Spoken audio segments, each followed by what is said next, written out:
So that's the way that day ended. And what happened, thing that impressed me. All right, General MacArthur left the Philippines to fly to Japan to arrange for the surrender of the Japanese on the battleship Missouri, right? Yet he took the time to stop at Okinawa and personally pick up his weapon and thank the guy for the job. That kind of stuff gets me. Yeah. He was that big a man. He could have flown up. Yeah, fly the gun up. Somebody could have flown it up, and that would have been it. So there were things that impressed me. Then time was on. We had more time on our hands. I'm out in we were located at the eastern end of the runway at Kadena Airfield. There were 7 airfields. Kadena was the biggest because it was for the B-29s. It's like K-A-D... K-A-D-E-N-A. Right. And beside, they only had one runway, and beside, there was a taxiway on each side with what they call revetments. All, that was a parking spot for the B-29s. So they were all in parking spots.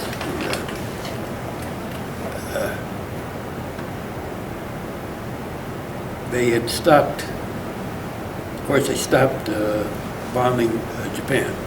They flew all the B-29s out and brought C-46s in. They were just transports because they were going to drop paratroopers in Japan, not to fight, but to start the occupation going, So there was always B-29s all around us up until that time.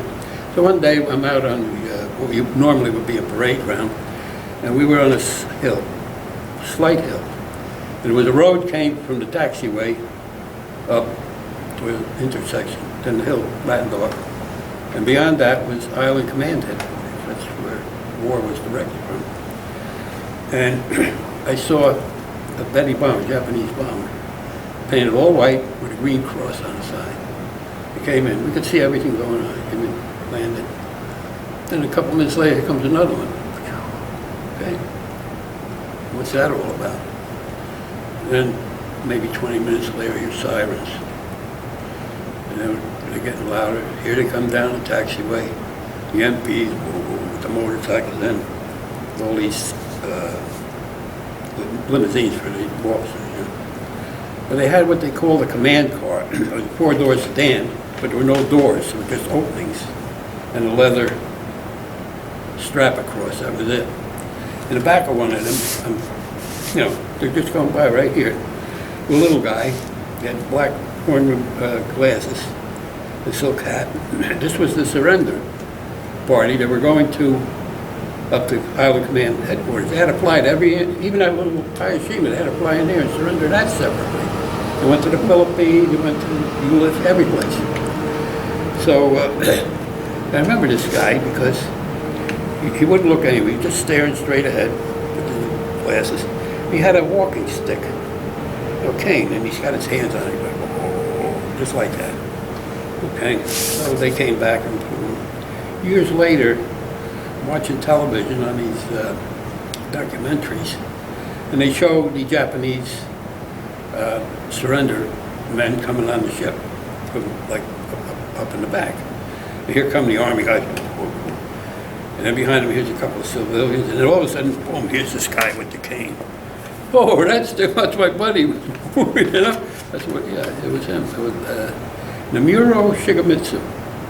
That was his name. He was the Prime Minister of Japan.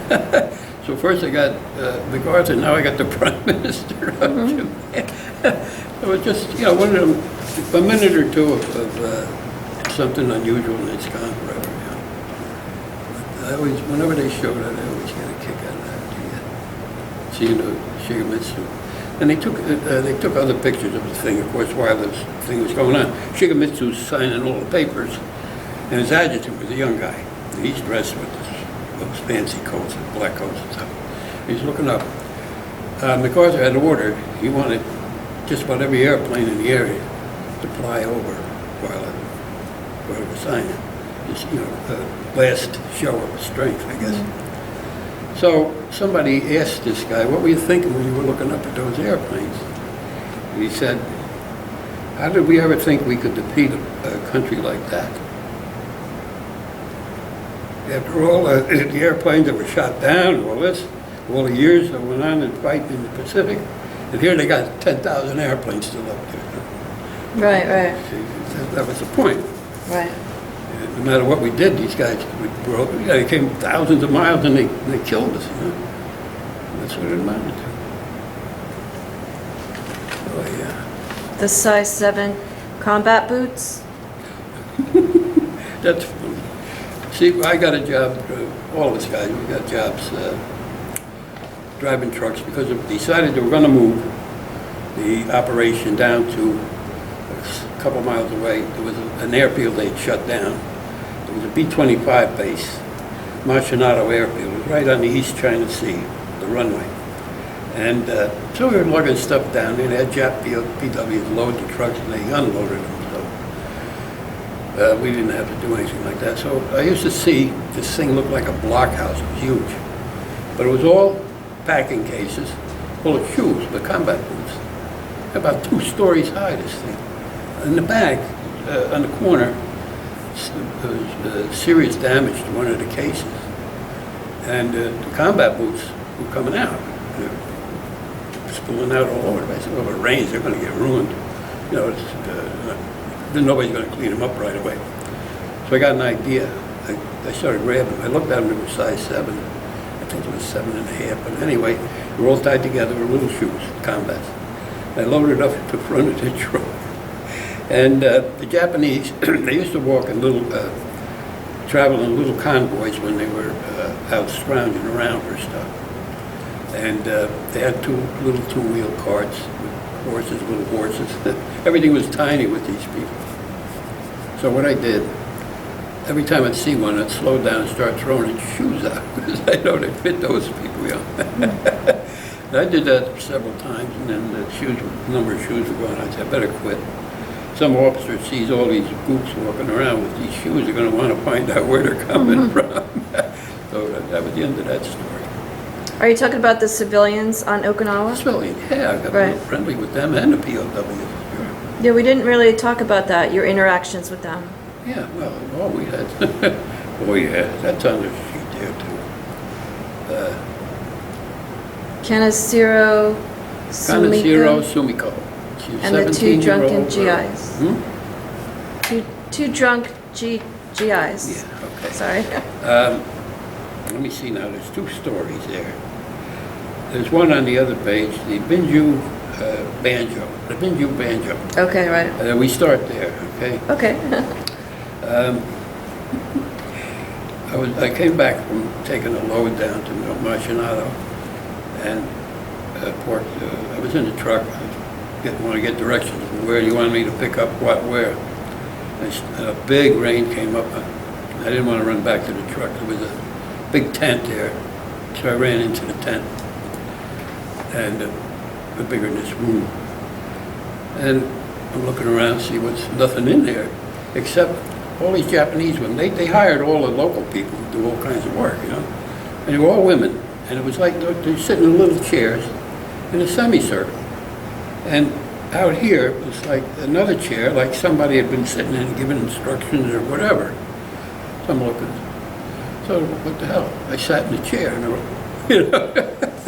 So the Japanese, what they were great for, the Japanese Okinawans, they would raid the GI garbage cans and stuff. So everybody had to go around and whatever they did, would pick it up and took it something. They weren't looking for food. They were looking for things that the GIs threw out that they might be able to use. So one woman was sitting there, she had a ukulele with no strings. So I figured right away some GI threw it out, right? So she says, they always want to know what the name of things were. So she holds it up and says, Nemu, Nemu. So I'm thinking to myself, if I say ukulele, their tongues are going to go tie up in knots. They can't pronounce L. Japanese, they spoke Japanese. They cannot pronounce L. They'd say, Nemu, Nemu, what's your name? Harold. Harud, Harud. They couldn't say L. So I said, well, I'll substitute it.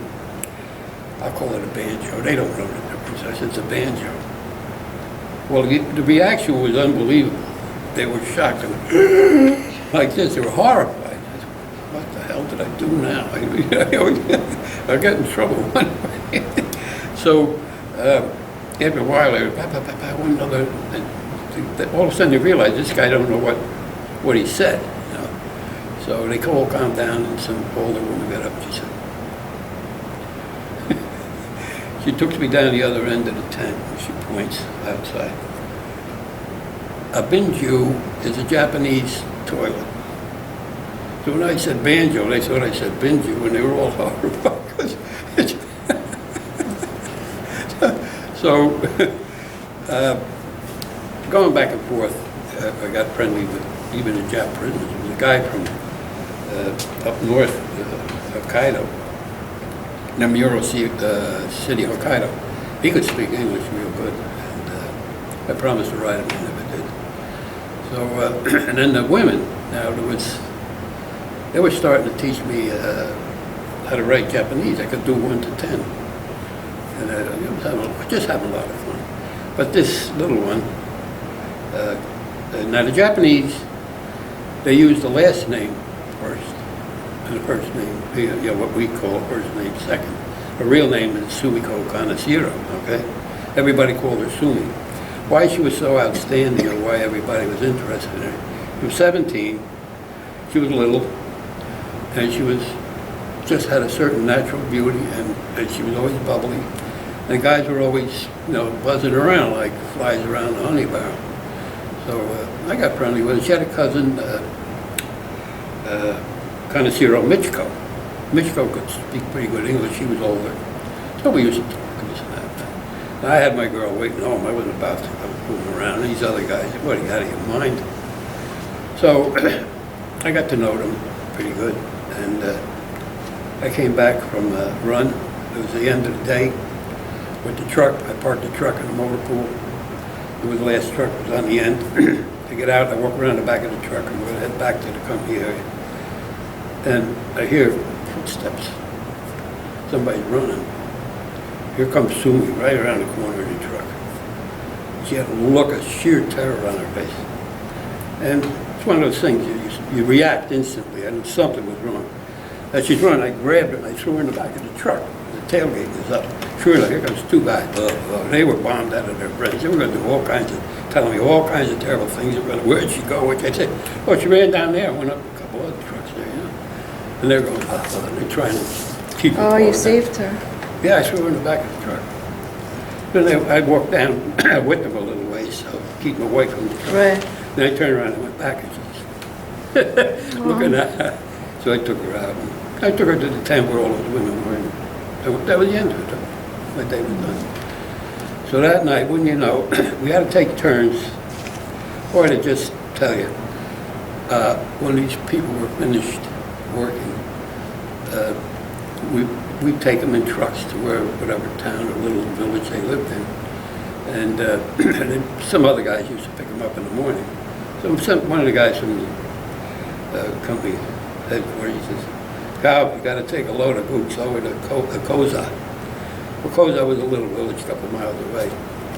And the major industry was they had a sugar mill. That struck me kind of funny. So, when Sumi and her cousin and all these other women, we had to help them into the back of the truck. He would drive her and help her. So we got them all in the truck. This truck was covered, this one, with the canvas, and it had a front with, but it had a flap. And the cab was a Tropics cab. There was no tin roof, it was a canvas. And then you could talk to the driver through the hole because there was no window back there. So off we go to Koza with all these women. Oh, before we left, don't want to forget this, they remembered what I did with Sumi in the afternoon. I forgot all about it, I didn't forget anymore. So they insisted I get up in the truck, so I'm standing in the back of the truck, and whatever they're saying. And then he said, they want me to take the glasses off, because I wore glasses, and took them off. And they're looking, and all I hear is, ooh, hey, I got to drive a truck. Put my glasses on and get out. We're driving up to Koza. The flap opens. Her cousin sticks her head out. You sleep with Sumi tonight? They had it all fixed up. Hey, I was a great guide, so you can have her. You know, to talk about a clash of cultures here. Wow, right? I said, yeah, sure, because there's no way that was going to happen. To get over this, I'd have to walk. Either don't go walking around Okinawa at night because all these outfits up and down the road have got guards out there. Somebody's liable to shoot you. So, because the Japanese used to infiltrate. So that was, we got there and had to help them off. And they were all off to the side, people lived there. And these crew were the fresh ones coming home. And I went over to see what they were doing with the, you know, out around, see, they sitting there, chopsticks. Hey, boy, that's great. Now, if they were going to eat lunch and on the job someplace, and they had all the food, mostly rice, of course, they forgot their chopsticks, they go over to a tree and take 2 twigs, and no problem, they'd eat the stuff. So I'm watching them all eating, and my mother used to bake cakes, and the pie tins had that, I guess they still have it, the thing you turn around to free the layer of the cake. Right. Cake tins, rather. And then you could put it down, let it cool, whatever. Well, I had one of those, and the metal was all bluish, like from heat. Thin metal turns blue like that. And they got oil in the bottom, and they were taking stuff out and eating it. What the hell are they eating? I get over and oh, shut up. I get over close and I look. They're eating grasshoppers. It's subtropical. The grasshoppers get that long. They just throw them in the oil, cook them, and they're eating them like, you know, they're eating M&Ms or something. That's their protein, yeah. Yeah, high protein. They're all protein, yeah. I said, no, I don't think so. You can have mine. Yeah, so that's a good story. That's the way that went. And what about the plane pushed off the aircraft carrier? Well, that was at sea? That was the Navy. I didn't have anything to do with that. But Bridget put it down. She saw it. I guess she saw it on television. Oh, okay. Yeah. And then getting back to stateside, the tank truck falling into a foxhole at training? That was during training when I was with the 69th Regiment. Okay. Every Tuesday night I had to take. I was a squad leader. I was a corporal. Sergeants, the platoon leader. There's 4 platoons, 4 squads. I was 3rd squad with the 2nd platoon. And I had to lead the squad through what they called the German village. That's the name they gave it. But it was a whole exercise. Every Tuesday night after chow, we all had to go out to this area. And it was set up to teach combat tactics. And every guy shipping out had to go through this just so it would go on his record, okay, that he did this.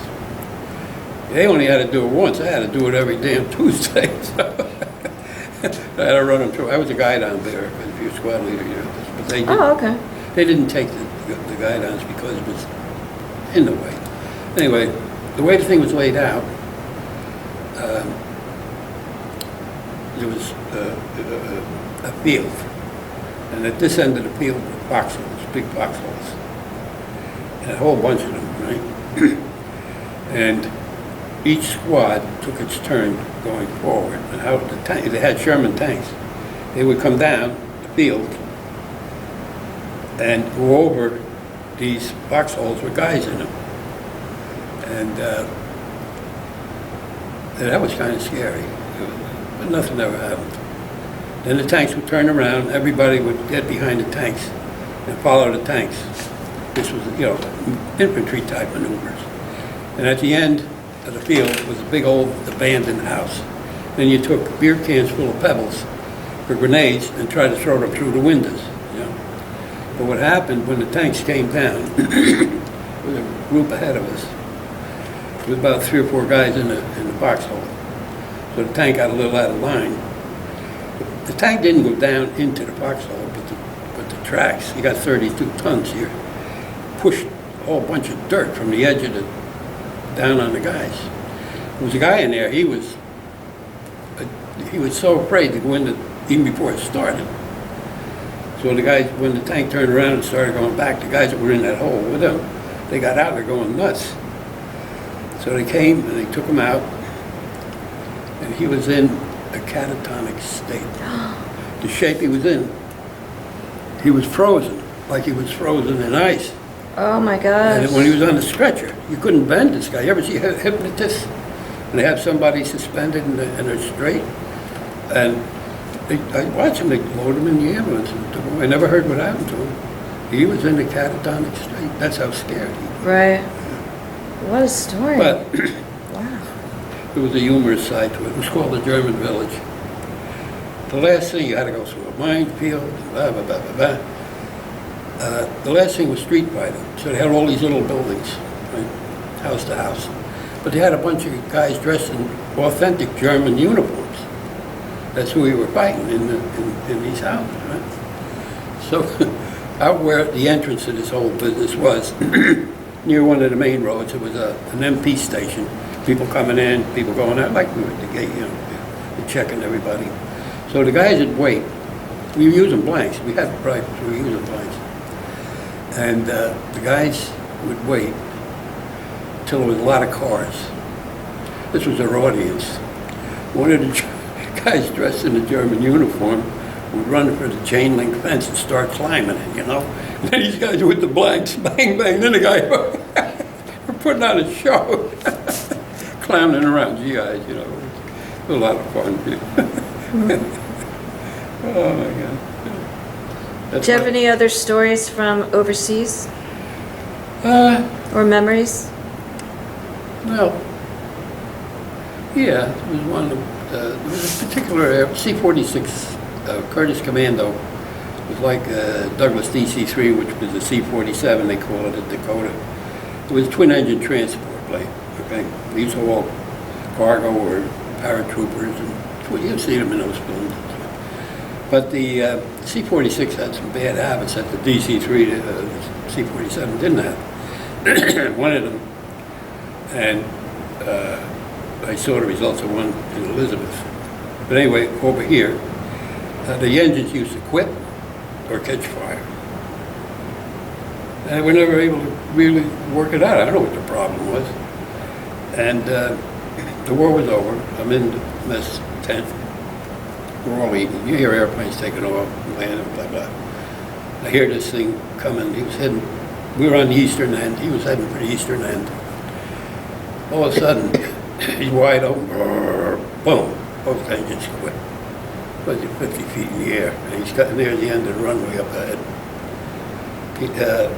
He had his wheels up. And it wouldn't have done him any good to put him down because he wasn't going to make that field. He pancaked right on the end of the runway, and it had been filled in with coral. And it was like a 45-degree angle. It was like a sled went down, and it hit the bottom, and the nose crunched up. The only thing the two guys got out of it was one of them got a broken leg. That was it. Oh. Yeah, the whole thing just poop. So after I ate, I said, well, let me go over. Maybe they got it under guard. Maybe they got a bunch of guys or whatever. Nobody around. There was nothing. Nobody was there, so I went in the thing. I said, what the hell were they carrying? They had this cast pipe, the diameter must have been like that, with flanges. That was like holes drilled so you could bolt the pipes together. And they had a whole load of them, and I'm looking over how they were strapped down. If they had broken loose, squashed crew, that would have been the end of them guys. But it held, so they were lucky to find a loaded pipe up to Japan. Just one of those side things. Mm-hmm. Oh, another one really got me. Of course, I used to watch a lot of